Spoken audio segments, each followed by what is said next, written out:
Okay, we are recording. So, hello everybody. Andito naman tayo para magbahagi ng kaunting kaalaman. Okay? Sa video ito, ah, tignan natin itong title nito is Hours Work. Okay? Ito yon, Hours Work. Okay? Pag timekeeping, ito yung term nila. Okay? Kala ko work hours, hindi pala. Hours work. Okay?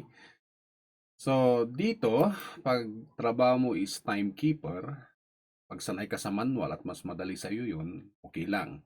Pero pag baguhan ka, gusto mong madali trabaho, gawin mo sa Excel. At ito yung parang example nito. Okay? So, dito, ang pag-record ng time in is yung EM saka PM, yung anti-meridiem, yan natang pagbasa dyan, o post-meridiem. Okay, yung hapon. Okay, ang gagawin natin is time out minus time in. Time out minus time in, tapos i-add natin tong dalawang to. So, ito po yun. Okay, so titingnan nyo dito yung formula. Okay, B6, this ito, time out, tapos yung A6, time in, plus D6, time out, and then C6, time in. Okay, times 24 hours sana yan. Pero 24, yun yung basihan natin. Okay? Kaya nakukompute na ganyan.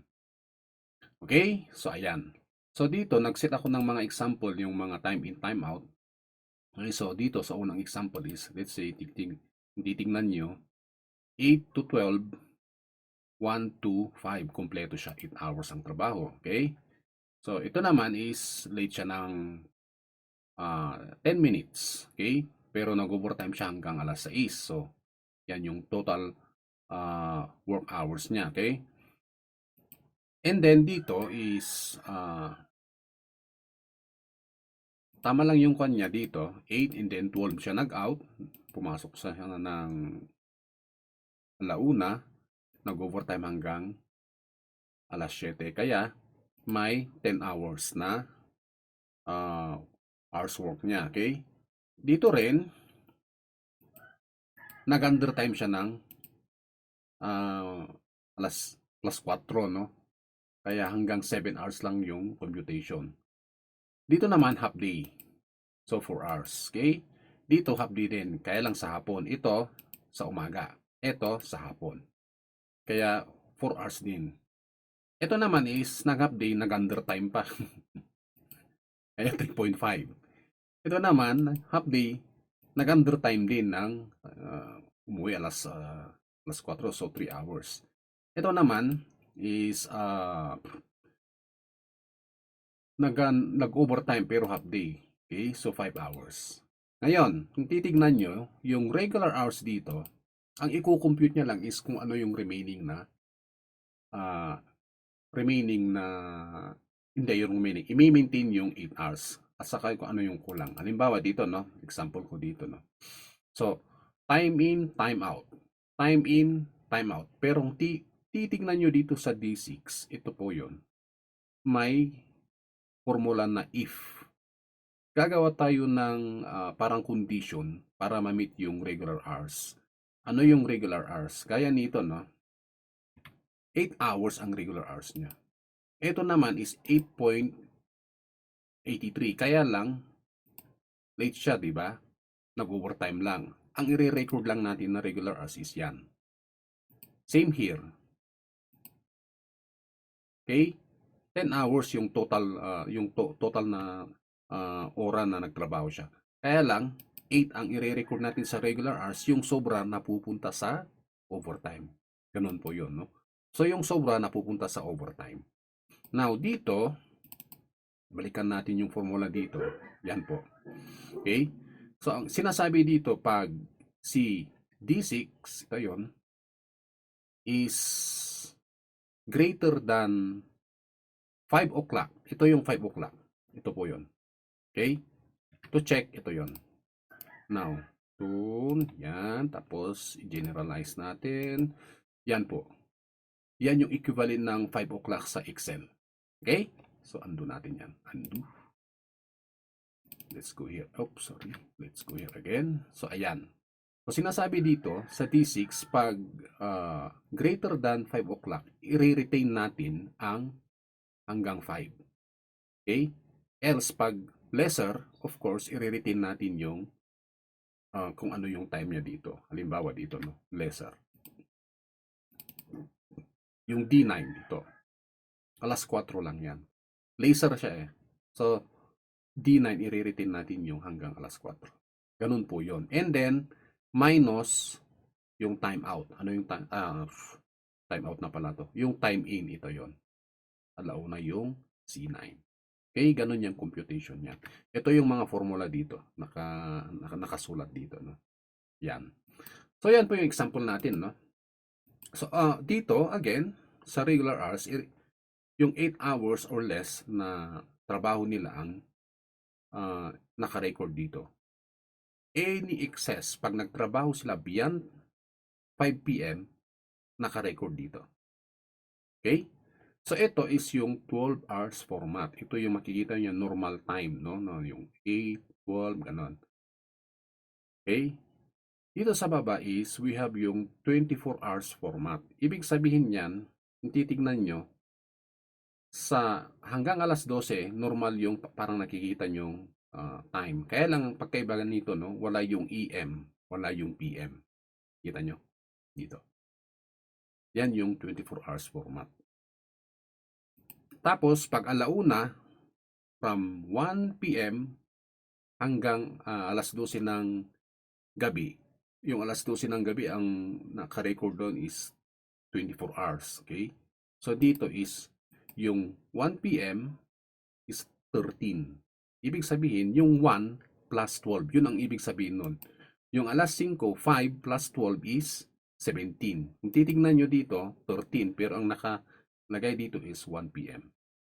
Dito, 17, pero 5 PM. So, kung titignan nyo, 5 plus 12 is 17. Okay? Same ang formula din dito. Same. Okay? Same ang formula. Yan. Kung titignan nyo, same. The same din. Okay? Ganun din, no? Kung ano yung andito, ito din yon. Okay? So, yan. Yan ang 24 hours format. Wala na yung EM, PM na itatype nyo. Mas madali, di ba? Ito eh, pag nag-type kayo is, halimbawa dito is, mga 7 digits to eh. 7 digits, ano yan? 7 character ang itatype nyo. Parang ganito, no? Parang 12, colon, pwede namang 12, PM ata, pwede na yun. O, pwede. Mas madali. Parang mas madali, di ba? Pero, paano kung may late? Under time, let's say, 11, colon, 45. Parang ganon, di ba? And then, pwede bang gawin mong EM yan? Yan. O, di ba? Pwede bang 11, 45? O, yun. Pwede rin. Okay? So, ganon, no? Yan po.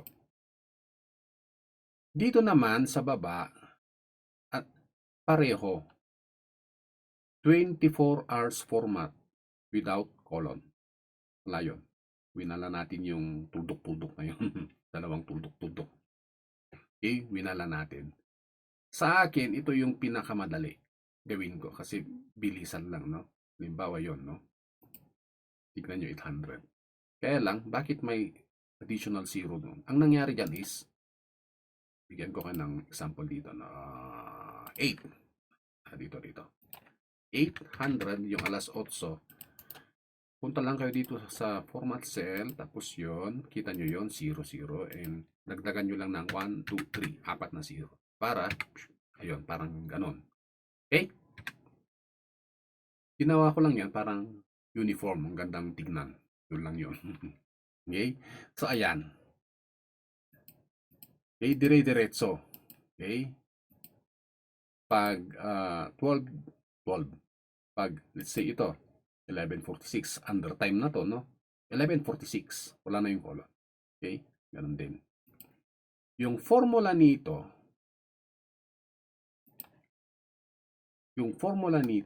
pareho din. Kaya lang, kung titingnan nyo, ano yung text na yan? Kinonvert lang po namin, no? Kinonvert ko lang. Ito yung timeout. Ito yung time in. Okay? So, ibig sabihin yan, saan ba tayo mag-i-example dito? Dito tayo, no? Let's say 8. Tapos dito is 12. Okay? Now, dito tayo. Pag ginawa ko yan, text, ko-convert ko kasi parang ibabalik ko dito yung format na ganito. Okay? So, ayan. Text. Ano yung value? Yun po yung value. Ano yung hinahanap niyang format? Sorry. Yung hinahanap niyang format is ito. 00. Yan. Tapos yan. 00. At yan. Tapos yan. Mangyari, yan. 8 o'clock. Tama?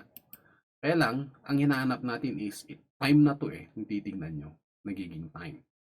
Kaya lang, ginawa ko dito, ito na-research ko sa YouTube, kung titignan nyo, bakit may plus 0? Gagawin na plus 0 yan, magiging Excel value. Okay? Yan po yung equivalent ng alas 8. Para patunayan yan, dito. Pag general uli, yan po, alas 8 siya. Okay? Same. Kinonvert lang natin, bumalik sa normal na time. Okay? Ito, puro value yan, di ba? Now, yung plus 0 na yan, kaya ginawa natin yan, applicable lang pag ito ay puro values. Halimbawa, ito, A, value. Di ba? Puro values, dapat puro values. Yan po yan. Okay? Ganun po yan. Kaya yan. Okay? Yung formula dito, nadagdagan lang ng text. Yun lang. Ginawa lang natin na text plus 0, pero parehong-pareho lang dito. Okay? Yan. Pati sa dito, parehong-pareho lang. So, tingnan natin ulit, no? Ayan. Bakit 0.92 yan? Bakit naging 810? 810, 12, 3, tapos 8. 812, ito. 18 lang. See, type ko lang 1800 imbis na may type mo 18:00. Hindi na. Yan. Okay? Para pare-pare tayo ng example. Ganyan po yan. Okay? So, ayan. Kung tatanungin nyo kung ano mas mabilis, pipiliin ko po to. Dire-diretso eh. Wala yung tudok-tudok na sabihin ng kasama. Ano yung tudok-tudok? Wala yan. Dire-diretso lang. No? Itong pinakamadali sa akin. Okay? Nung una, hirap. Hindi ko mahanap-hanap kung anong formula nito. Well, due diligence, nag-research yan, nahanap ko rin. Okay? So, ayan. Yan. Okay? Ito yung pinakamadali sa akin. Okay? So, ayan po. Again, pag ang trabaho mo is timekeeper at nahirapan ka, maganda to. At kung may mga empleyado ka rin, gusto mong i-calculate yung mga oras na nagtrabaho sila, ito rin pwede sa inyo. Okay? So, ayan. Kung may comments, mag-comments lang po. Okay? Thank you.